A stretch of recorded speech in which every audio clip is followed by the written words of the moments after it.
वाटाण्याचा भात केला किंवा वाटाण्याची भाजी जरी केली की नाही बघा, तरी माझी मुलगी फक्त असा त्याच्यातला वाटाणा वाटाणा गोळा करते आणि तो बाजूला काढते. मग किती जरी तिला ओरडलं की नाही, तरी ह्या कानानं ऐकायचं आणि त्या कानानं सोडून द्यायचं, असं तिचं नेहमीचंच ठरलेलं आहे. मग ह्या अशा आयडिया बघा मला कराव्या लागतात. तर काय करायचं आहे बघा, मिक्सरच्या भांड्यात 1 वाटी हिरवा वाटाणा, 1 वाटी पालक, मुठभर कोथिंबीर घ्यायची, आलं लसूण मिरची पण घालायची आणि थोडंसं पाणी घालून छान मिक्सरलाही बारीक असं बघा फिरवून घ्यायचं आहे. आता ही जी पेस्ट केली की नाही, त्याच्यात 2 चमचे बेसन पीठ, लाल तिखट, हळद, मीठ घालायचं, बारीक चिरलेला कांदा पण घालायचा आणि छान हे मिक्स करायचं.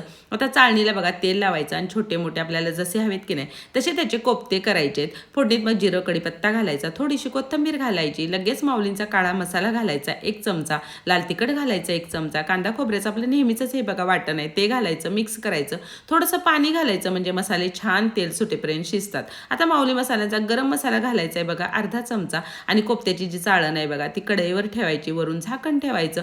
तर 10 मिनिटात कोफ्ते पण आणि मसाला पण छान शिजतो. तर माऊली मसाल्यांचा काळा मसाला आणि गरम मसाला जर तुम्हाला मागवायचे असतील तर स्क्रीनवर त्यांचा नंबर आहे, बायोमध्ये लिंक आहे, तुम्ही मागवू शकता. आता जशी आपल्याला ग्रेव्ही हवी की नाही बघा, तसं त्याच्यात गरम पाणी घालायचं, मग शिजलेले सगळे कोफ्ते त्याच्यात सोडायचे. तर किती छान आपली बघा वाटाण्याची कोफ्ता भाजी तयार झाली. तर मस्त भाताबरोबर बघा ताव मारायचा. आता तुमची पण पोरं जर वाटाणा खात नसतील की नाही, तर ही भाजी नक्की बनवा आणि जाता जाता नाही तेवढं सबस्क्राईब करा.